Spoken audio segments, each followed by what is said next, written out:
Indian Cola war. एक ऐसी war जिसमें कंपटीशन है, पॉलिटिक्स है, कॉन्फ्लिक्ट है और साजिश भी। इस वॉर में बहुत सारे कंपनीज आए और गए, सरकार ने ढेरों नियम बनाए और तोड़े, कंपनीज को खत्म करने के लिए साजिश तक रचा गया, लेकिन अंत में बस कुछ ही ब्रांड सरवाइव करने में कामयाब रहे। तो दोस्तों, आज के टाइम पर आप कोका कोला को पसंद करते हो, थम्स अप को या फिर पेप्सी को, इससे कोई फर्क नहीं पड़ता। फर्क पड़ता है तो सिर्फ इस बात से कि इन सॉफ्ट ड्रिंक्स ने आपके घर में जगह बनाने के लिए क्या क्या पापड़ बेले हैं। आज से पहले आपने बहुत से राइवलरी के किस्से सुने होंगे, लेकिन ये इंडियन कोला वॉर उन सबसे कहीं ज्यादा दिलचस्प होने वाला है। तो फिर चलिए शुरू करते हैं। अब दोस्तों, बहुत सारे लोगों को लगता है कि इंडिया में सॉफ्ट ड्रिंक की शुरुआत तब हुई थी जब कोका कोला और पेप्सी आए थे, लेकिन असलियत यह है कि इंडिया में इस तरह के ड्रिंक्स की शुरुआत कोका कोला के इन्वेंशन से पहले ही हो गई थी। क्योंकि जहां कोका कोला ने अपनी फर्स्ट ड्रिंक 1886 में सर्व की थी, वहीं इंडिया के अंदर 1837 में ही मुंबई के अंदर एक केमिस्ट हेनरी रॉजर्स ने रॉजर्स नाम के एक क्लब सोडा को बनाकर बेचना शुरू कर दिया था। जल्द ही ये कोल्ड ड्रिंक इंडियंस को खूब पसंद आने लगा, जिसके बाद से रॉजर्स मुंबई के हर बार, होटल, रेस्टोरेंट और क्लब की शान बन गया था। लगभग 28 सालों तक रॉजर्स सोडा मार्केट का इकलौता किंग बना रहा, लेकिन 1865 में इसका पहला कॉम्पिटिटर मार्केट में एंटर हुआ, जिसका नाम था पलंजी सोडा। ये सोडा लॉन्च होते ही पूरे मार्केट में छा गया, क्योंकि इसका रसबेरी फ्लेवर लोगों को बहुत पसंद आया। अब जब इन दोनों ड्रिंक्स की सक्सेस को कुछ पारसी बिजनेसमैन ने देखा, तो उन्होंने सोचा कि क्यों ना हम भी खुद का कार्बोनेटेड ड्रिंक्स बनाकर बेचें।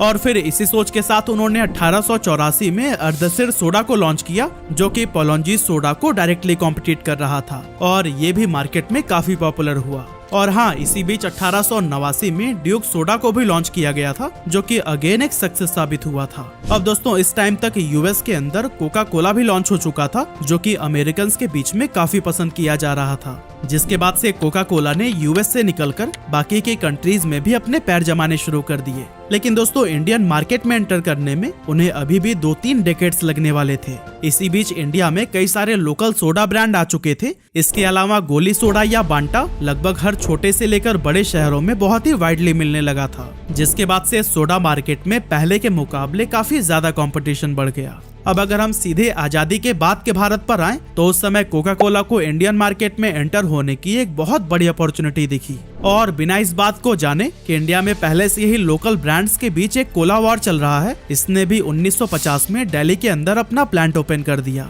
लेकिन दोस्तों, जब सॉफ्ट ड्रिंक मार्केट में इतने सारे प्लेयर्स उतर रहे हो, तो भला पार्ले कैसे पीछे रह जाता। कई सारे पॉपुलर प्रोडक्ट्स लॉन्च करने के बाद पार्ले ने सोचा कि क्यों ना आप सॉफ्ट ड्रिंक में भी अपनी किस्मत आजमाई जाए। इसीलिए पार्ले ने उसी साल खुद का कोला लॉन्च कर दिया, जिस साल कोका कोला इंडिया में आया था। अब पार्ले भारत में एक जाना माना ब्रांड था, जिसे इंडियंस खूब पसंद भी किया करते थे। इसीलिए कोका कोला को यह समझते देर नहीं लगी कि पार्ले से उसे भारी कंपटीशन मिलने वाला है। लेकिन एक चीज जिसने कोका कोला के झल्लाहट को बढ़ा दिया था, वो था पार्ले के सॉफ्ट ड्रिंक का नाम और पैकेजिंग। असल में पार्ले ने इस सॉफ्ट ड्रिंक का नाम अपने फ्लैगशिप प्रोडक्ट पार्ले जी ग्लूकोज बिस्किट के तर्ज पर ग्लूको कोला रखा था, जो दिखने में कोका कोला से काफी सिमिलर लगता था। और हाँ, पार्ले ने फॉन्ट भी लगभग सेम कोका कोला की तरह ही यूज किया था। ऐसे में कोका कोला को लगने लगा कि इस नाम की वजह से लोगों में कंफ्यूजन क्रिएट होगी और उसके ग्राहक ग्लूको कोला की तरफ शिफ्ट हो सकते हैं। इसीलिए उसने पार्ले पर नाम बदलने के लिए केस फाइल कर दिया। अब केस की वजह से पार्ले ने ग्लूको कोला का नाम तो बदल दिया, लेकिन इससे कोका कोला की प्रॉब्लम का कोई सोल्यूशन नहीं निकला, क्योंकि पार्ले ने अपनी इस ड्रिंक का नाम बदलकर पार्ले कोला कर लिया था, जो कि अभी भी कोका कोला से काफी सिमिलर ही था। खैर, इस विवाद की वजह से इन दोनों कंपनीज के बीच लगभग 2 सालों तक टसल चलता रहा, और आखिरकार पार्ले ने हार मानते हुए सॉफ्ट ड्रिंक मार्केट को अलविदा कह दिया। लेकिन दोस्तों, ये पार्ले सॉफ्ट ड्रिंक मार्केट का अंत नहीं था, बल्कि वो कुछ ऐसा प्लान कर रहा था जिसके जरिए वो इस मार्केट में भी बना रहे और कोका कोला को डायरेक्ट कॉम्पिटिट भी ना करे। इसके लिए 1952 में उसने अपना ऑरेंज फ्लेवर्ड सोडा लॉन्च किया, जिसका नाम रखा गया था गोल्ड स्पॉट। हालांकि ये ऑरेंज कलर का बेवरेज बच्चों के बीच तो खूब पसंद किया गया, लेकिन ये यंगस्टर्स के बीच में कोई खास पहचान नहीं बना सका, और इसी वजह से अगले एक दशक तक कोका कोला ही ज्यादातर इंडियंस की पहली पसंद बना रहा। हाँ, कोका कोला को टक्कर देने के लिए उसका सबसे बड़ा कॉम्पिटिटर पेप्सी भी अब इस मार्केट में आ चुका था, लेकिन फिर भी यह ब्रांड लोगों के बीच कोका कोला के क्रेज को कम करने में नाकामयाब रहा, और इसी वजह से पेप्सी के लॉसेस लगातार बढ़ते चले गए, और आखिरकार 1962 में इसने इंडिया से एग्जिट ले लिया। इधर पार्ले भी समझ चुका था कि कोका कोला की मार्केट को डिसरप्ट करना बहुत ज्यादा मुश्किल है, इसीलिए पार्ले कोला के बाद से पार्ले कंपनी ने फिर कभी भी अपना कोई कोला फ्लेवर ड्रिंक लॉन्च नहीं किया, बल्कि पार्ले गोल्ड स्पॉट की पॉपुलैरिटी के बाद 1971 में लिम्का को बाजार में उतारा गया, जो कि एक लेमन फ्लेवर्ड सॉफ्ट ड्रिंक था। अब क्योंकि भारत के हर गली नुक्कड़ पर गर्मियों में नींबू पानी पीने वालों की भीड़ लगी ही रहती है, ऐसे में लिम्का ने काफी तेजी से मार्केट पकड़ ली और खास करके इस सॉफ्ट ड्रिंक को महिलाएं काफी पसंद करती थी। वहीं दूसरी तरफ अगर देखें तो कोका कोला अपने एक अलग ही सेगमेंट यानी कोला फ्लेवर में मार्केट का किंग बना रहा। अब दोस्तों यहाँ तक तो कोका कोला खूब प्रॉफिट कमा रहा था और इंडिया में बहुत ही मजबूती से अपने पैर जमा चुका था, लेकिन फ्यूचर में उसके साथ कुछ ऐसा होने वाला था जिसने उसे जड़ से उखाड़ फेंका और इंडिया में उसका सालों का बनाया साम्राज्य पल भर में तबाह हो गया। असल में 1973 के आसपास देश फाइनेंशियल क्राइसिस से गुजर रहा था, इसीलिए उस समय की प्राइम मिनिस्टर इंदिरा गांधी ने फॉरेन एक्सचेंज रेगुलेशन एक्ट यानी कि फेरा को इंडिया में लागू किया ताकि हमारे देश का पैसा ज्यादा मात्रा में बाहर ना जा पाए। फेरा के अकॉर्डिंग जो भी फॉरेन कंपनीज इंडिया में अपना बिजनेस ऑपरेट कर रही हैं, उनके लिए रूल बनाया गया कि वो 40% से ज्यादा स्टेक देश में नहीं रख सकती हैं। अब दोस्तों कोका कोला 100% फॉरेन इक्विटी के साथ अपना बिजनेस रन कर रहा था, इसीलिए उसके सामने 60% छोड़ने का चैलेंज आ खड़ा हुआ। एक्चुअली इंडियन मार्केट में सरवाइव करने के लिए कोका कोला ने लगभग 2 दशक तक अपना पैसा और पूरा एफर्ट डाला था, तब जाकर उसकी ये लेगेसी कायम हो सकी थी। ऐसे में सारे मेहनत पर पानी फेरकर इंडिया से वापस जाना उसके ऑप्शन में ही नहीं था, इसीलिए कंपनी ने सरकार के साथ नेगोशिएशन करना शुरू कर दिया। अभी सरकार को मनाने का खेल चल ही रहा था, तभी 25 जून 1975 को देश में इमरजेंसी लागू हो गई और इस पर होने वाला फैसला कुछ समय के लिए थम सा गया। इस टाइम तक सॉफ्ट ड्रिंक मार्केट में 2 ही बड़े प्लेयर थे, जिसमें पहले नंबर पर आता था कोका कोला एंड सेकंड पर पार्ले। लेकिन सरकार के दबाव के बाद कोका कोला अपना मार्केट शेयर कुछ हद तक कम करने लगा था, जिस वजह से पार्ले को अपना शेयर बढ़ाने का मौका मिल गया। इसी बीच 1976 में पार्ले ने अपना मैंगो फ्लेवर वाला सॉफ्ट ड्रिंक लॉन्च कर दिया, जिसका नाम था माजा। माजा मार्केट में आते ही इतना बड़ा हिट साबित हुआ कि उसकी लेगेसी आज भी कायम है। खैर वापस चलते हैं 1976 में, तो उस समय हमारा देश बहुत तरह की पॉलिटिकल टेंशन से गुजर रहा था। जब इमरजेंसी हटी, इलेक्शन हुए, तो फिर नई सरकार सत्ता में आई और फिर मोरारजी देसाई देश के नए प्राइम मिनिस्टर बनाए गए। साथ ही जॉर्ज मैथ्यू फर्नांडिस ने यूनियन मिनिस्टर फॉर इंडस्ट्रीज का पद संभाला, जिसके बाद से कोका कोला की प्रॉब्लम घटने की जगह और भी ज्यादा बढ़ गई, क्योंकि नई सरकार लोकल ब्रांड्स को प्रमोट करना चाहती थी। इसीलिए उन्होंने कोका कोला से कहा कि अगर वो इंडिया में रहना चाहते हैं तो अपना स्टेक कम करके 40% कर दें और बाकी के 60% किसी लोकल पार्टनर को दे दें। इतना ही नहीं, कोका कोला से उनके सॉफ्ट ड्रिंक बनाने का सीक्रेट फार्मूला भी सरकार द्वारा मांगा गया। अब दोस्तों अगर बात सिर्फ 40% स्टेक की होती तो शायद कोका कोला मान भी जाता, लेकिन अपने सीक्रेट फार्मूला को शेयर करने से अच्छा उसने इंडिया को अलविदा कहना समझा। इधर सरकार भी जानती थी कि चाहे कुछ भी हो जाए, पर कोका कोला कभी भी अपना सीक्रेट फार्मूला नहीं देगा और इस तरह से वो देश छोड़ने पर मजबूर हो जाएगा। एंड में यही हुआ और 1977 में कोका कोला भारत से अपने ऑपरेशंस को बंद करके चला गया। लेकिन इसके जाने के बाद सरकार को वाकई कुछ प्रॉफिट हुआ भी या नहीं, ये तो वही जाने, लेकिन कोका कोला के टेस्ट को पसंद करने वाले लोगों को जरूर प्रॉब्लम होनी शुरू हो गई। इसका असर ये हुआ कि कोका कोला बांग्लादेश से स्मगल होकर इंडिया आने लगा और यहाँ उसे लोगों ने 3 गुना कीमत पर बेचना शुरू कर दिया। अब जब सरकार ने इन प्रॉब्लम्स को देखा तो उसे ख्याल आया कि क्यों ना कोका कोला के प्रति पब्लिक के इस डिमांड को हम खुद ही पूरा करें। इसीलिए उन्होंने कोका कोला के तर्ज पर अपना खुद का कोला ब्रांड लॉन्च किया, जिसका नाम था 77 और इसे उस समय सरकारी कोला या 77 के नाम से भी जाना जाता था। 77 को मैसूर के central food technological research institute यानी CFTRI ने डेवलप किया था, जो वैसे तो कोका कोला के अल्टरनेटिव के रूप में बनाया गया था, लेकिन इसका टेस्ट कोका कोला के आसपास भी नहीं था। इसी वजह से इस सॉफ्ट ड्रिंक को कोई खास पॉपुलैरिटी नहीं मिल सकी, यानी कि सरकार कोका कोला का अल्टरनेटिव पेश करने में फेल हो चुकी थी और लोगों के बीच इसकी डिमांड वैसे ही बनी रही। इसके अलावा कोका कोला के इंडिया से जाने के बाद प्योर ड्रिंक्स नाम की एक ऐसी कंपनी थी जो कि बंद होने के कगार पर पहुंच गई थी, क्योंकि ये कोका कोला की बॉटल्स को मैन्युफैक्चर किया करती थी साथ ही कंपनी की टोटल मार्केटिंग, सेल्स और एडवर्टीजमेंट का काम भी यही संभालती थी। अब जब प्योर ड्रिंक्स के मालिक चरणजीत सिंह ने लोगों के बीच कोका कोला के क्रेज को देखा तो उन्होंने अपनी खुद की कोला ड्रिंक्स लॉन्च करने की सोची, लेकिन जिस तरह से लोगों ने 777 को नकार दिया था, प्योर ड्रिंक्स को भी डर सताने लगा कि कहीं उनके साथ भी ऐसा ही ना हो जाए। पर जैसा कि कंपनी पहले से ही बंद होने के कगार पर थी, ऐसे में रिस्क लेना तो बनता था। इसीलिए 1977 में प्योर ड्रिंक्स ने कैंपा कोला को लॉन्च किया, जिसने इस पूरे मार्केट को ही चेंज करके रख दिया। कैंपा कोला का टेस्ट लोगों को खूब पसंद आया और ये लॉन्च होते ही पूरे इंडियन मार्केट में पॉपुलर हो गया।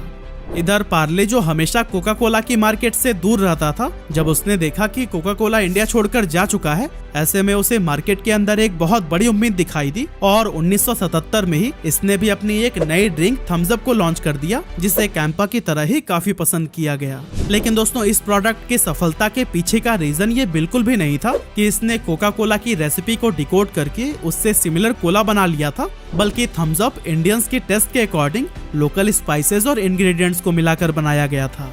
अब थम्स अप मार्केट में कैसा परफॉर्म करेगा, इसका अंदाजा कंपनी को भी नहीं था। लेकिन कमाल की बात तो ये है कि इसके कोला फ्लेवर्ड इंडियन टेस्ट ने लोगों को काफी सेटिस्फाइड किया और इस तरह से पार्ले का ये प्रोडक्ट इंस्टेंट हिट साबित हो गया। अब मार्केट में दो प्लेयर्स थे जो कि एक दूसरे को टक्कर दे रहे थे। पहला था थम्स अप और दूसरा कैंपा कोला। ऐसे में कैंपा कोला इस मार्केट का लीडर बनने के लिए सॉफ्ट ड्रिंक का दाम रिड्यूस करके प्राइस वॉर में शामिल हो गया। लेकिन थम्स अप ने एक नई स्ट्रेटेजी अपनाई, जहां उसने प्राइस कम करने की जगह बॉटल के साइज को बढ़ा दिया। यानी कि जो थम्स अप पहले 200 ml में मिला करती थी, वो सेम प्राइस पर 250 ml मिलने लगी और इसे महा कोला के नाम से एडवर्टाइज किया गया। इस छोटे से स्ट्रैटेजी का असर ये हुआ कि कुछ ही सालों में थम्स अप मार्केट का लीडर बन गया और कैंपा कोला अपना मार्केट शेयर लूज करने लगा। 1980s के दौरान कैंपा कोला 777 और ड्यूक्स जैसे ब्रांड्स को पीछे छोड़ते हुए थम्स अप अपनी मोनोपोली क्रिएट कर चुका था। हालांकि इस दौरान कई और भी प्लेयर्स मार्केट में एंटर हुए, जैसे कि डिक्सी कोला, टोरिनो, सोसियो और बोरोंटो वगैरह, लेकिन इनमें से कोई भी थम्स अप के मार्केट शेयर में सेंध नहीं लगा सका। इधर पेप्सी भी बार बार इंडिया में रीएंटर होने की कोशिश कर रहा था, लेकिन हर बार उसकी अपील को सरकार ठुकरा दे रही थी।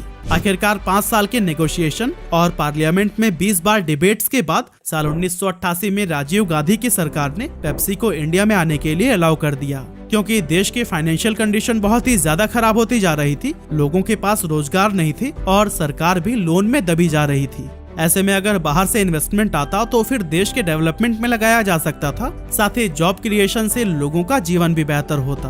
अब इसी सोच के साथ राजीव गांधी ने पेप्सी के लिए इंडिया के दरवाजे तो खोल दिए, लेकिन देश में ये घमासान का एक बड़ा मुद्दा बन गया, क्योंकि जॉर्ज मैथ्यू फर्नांडिस, जिन्होंने कोका कोला को बाहर का रास्ता दिखाया था, उन्होंने पेप्सी को भी धमकाना शुरू कर दिया कि अगली सरकार उन्हीं की ही बनेगी और अगर पेप्सी यहाँ आती है तो फिर हम उसे भी देश से बाहर निकाल फेंकेंगे। हालांकि इन सारी धमकियों के बावजूद पेप्सी इंडिया में पंजाब गवर्नमेंट की पंजाब एग्रो इंडस्ट्रियल कॉर्पोरेशन और वोल्टास इंडिया लिमिटेड के साथ ज्वाइंट वेंचर में एंटर कर जाती है, क्योंकि उसे पता था कि अभी इंडियन मार्केट में एक भी फॉरेन ब्रांड नहीं है, इसीलिए एक बहुत ही बड़ी अपॉर्चुनिटी उसके लिए मौजूद है। विदेशी पेप्सी को देसी रूप देने के लिए उसका नाम लहर पेप्सी कर दिया गया, जो शुरुआत में सिर्फ जयपुर, कानपुर, बेंगलोर और पंजाब में बिका करती थी, लेकिन धीरे धीरे ये बड़े शहरों जैसे कि दिल्ली, बॉम्बे और कलकत्ता में भी पहुंच गई। इधर 1979 में कांग्रेस इलेक्शन हार गई और जनता दल के वीपी सिंह को प्राइम मिनिस्टर बनाया गया, जिसके बाद पेप्सी को डर सताने लगा कि अगर जॉर्ज फर्नांडिस ने फिर से यूनियन मिनिस्टर फॉर इंडस्ट्रीज का पद संभाला तो उनका भी हाल कोका कोला के जैसे ही होगा।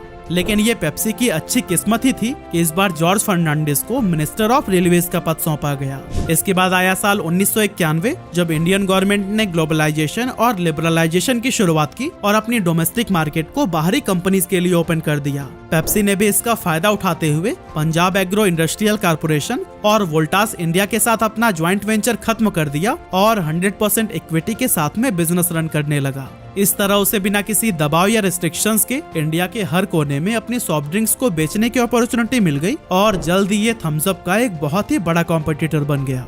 पेप्सी ने एडवर्टीजमेंट के लिए Indian movie star Juhi Chawla को साइन किया, तो वहीं थम्स अप क्रिकेट स्पॉन्सरशिप पर अपनी स्पेंडिंग्स को और भी ज्यादा बढ़ाने लगा था। और दोस्तों, अभी इन दोनों में राइवलरी चल ही रही थी कि साल 1993 में कोका कोला ने इंडिया में दोबारा एंट्री ले ली और ये तीनों कंपनीज आपस में ही भिड़ गई। हालांकि बाद में ये राइवलरी सिर्फ कोका कोला एंड पेप्सी के बीच रह गई, क्योंकि कोका कोला ने पार्ले की, गोल्ड स्पॉट, लिम्का और थम्स अप इन तीनों को ही $60 मिलियन में खरीद लिया था। अब देखा जाए तो जिस समय कोका कोला इंडियन मार्केट में री एंटर हुआ था, उस समय थम्स अप के पास कोला सेगमेंट में 80% मार्केट शेयर था। साथ ही गोल्ड स्पॉट और लिम्का भी इसके बहुत ही पॉपुलर प्रोडक्ट थे। ऐसे में सवाल ये उठता है कि पार्ले के सामने आखिर ऐसी क्या मजबूरी आ गई कि उसे अपने सॉफ्ट ड्रिंक ब्रांड्स को बेचना पड़ गया।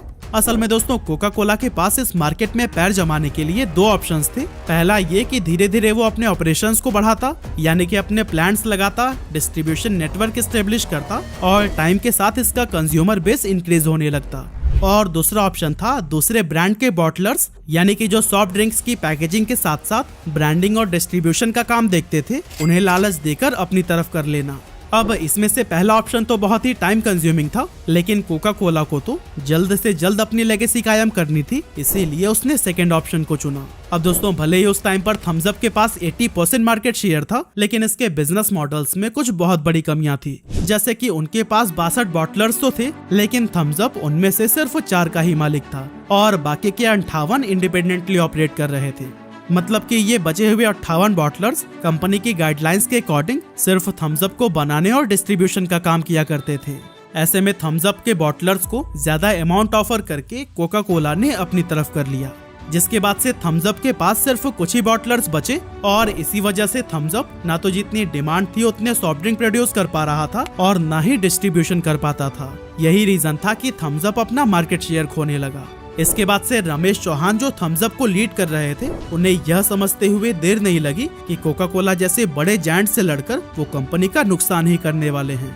क्योंकि एक बार मिली हार के बाद से पार्ले को ये समझ आ गया था कि इस तरह के कॉन्फ्लिक्ट में फंसकर वो कभी भी सफल नहीं हो सकते। इसीलिए रमेश चौहान ने बहुत ही दुख के साथ अपना ब्रांड कोका कोला को बेच दिया। अब दोस्तों, थम्स अप को एक्वायर करना कोका कोला के लिए डबल बोनांजा साबित हुआ, क्योंकि उसके बॉटलर्स की मदद से ये बहुत ही कम समय में इंडिया के लगभग हर गली मोहल्ले तक पहुंच गया। और दूसरा ये कि अब कोका कोला के लिए कोई भी कंपटीशन में बचा ही नहीं था, क्योंकि उसने मार्केट लीडर को जो खरीद लिया था। इसीलिए जल्दी उसने अपना स्ट्रॉन्ग प्रेजेंस पूरे इंडिया में बना लिया। लेकिन इसके बाद से दुनिया के सबसे फेमस राइवलरी यानी कोका कोला वर्सेस पेप्सी का वॉर इंडिया में भी देखने को मिलने लगा। 1996 में इंडियन सब कॉन्टिनेंट के अंदर क्रिकेट वर्ल्ड कप को ऑर्गेनाइज किया जा रहा था।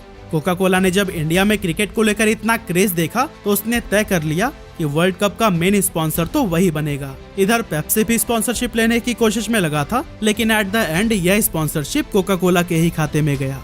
इस कैंपेन के लिए कोका कोला ने खूब खर्चा किया, नुसरत फतेह अली खान की आवाज में एक कैंपेन सॉन्ग बनवाया और ढेर सारे पोस्टर्स एंड बैनर्स के साथ में एड फिल्म भी रन किए। अब दोस्तों, पेप्सी के हाथ भले ही यह स्पॉन्सरशिप न लगी हो, लेकिन इस मौके का उसने भी भरपूर फायदा उठाया और हर मैच में जमकर अपने एड्स चलाए।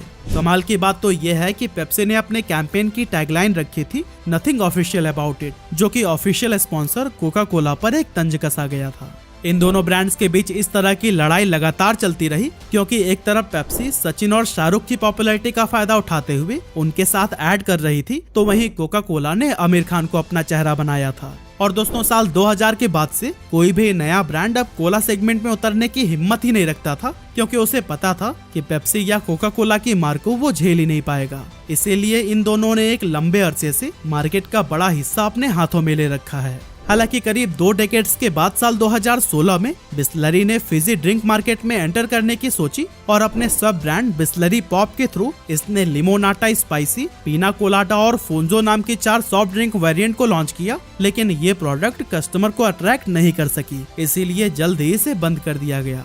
इसके बाद से साल 2020 में बिस्लरी ने एक बार फिर से लिमोनाटा और स्पाइसी को लॉन्च किया, जहां स्पाइसी को मसाला कोला की तरह एडवर्टाइज किया गया था। हालांकि आप में से शायद ही कुछ ऐसे लोग होंगे जिन्हें कि इस ड्रिंक के बारे में पता हो। ऐसे में आप समझ ही सकते हैं कि इससे कोला सेगमेंट में क्या ही असर पड़ा होगा। इस तरह से आज भी इंडियन मार्केट में पेप्सी और कोका कोला के बीच कोला वॉर जारी है, जिसमें मुकेश अंबानी की सपोर्ट से अब कैंपा कोला भी कूद चुका है, जो कि लंबे समय से गुमनाम था। अब आने वाले समय में यह देखना काफी मजेदार होगा कि फिलहाल की तरह पेप्सी और कोका कोला इस कोला वॉर के विजेता बने रहते हैं या फिर कोई और ब्रांड आकर इनकी बादशाहत को गिराता है। वैसे आपका ओपिनियन क्या है, हमें कमेंट जरूर करिएगा।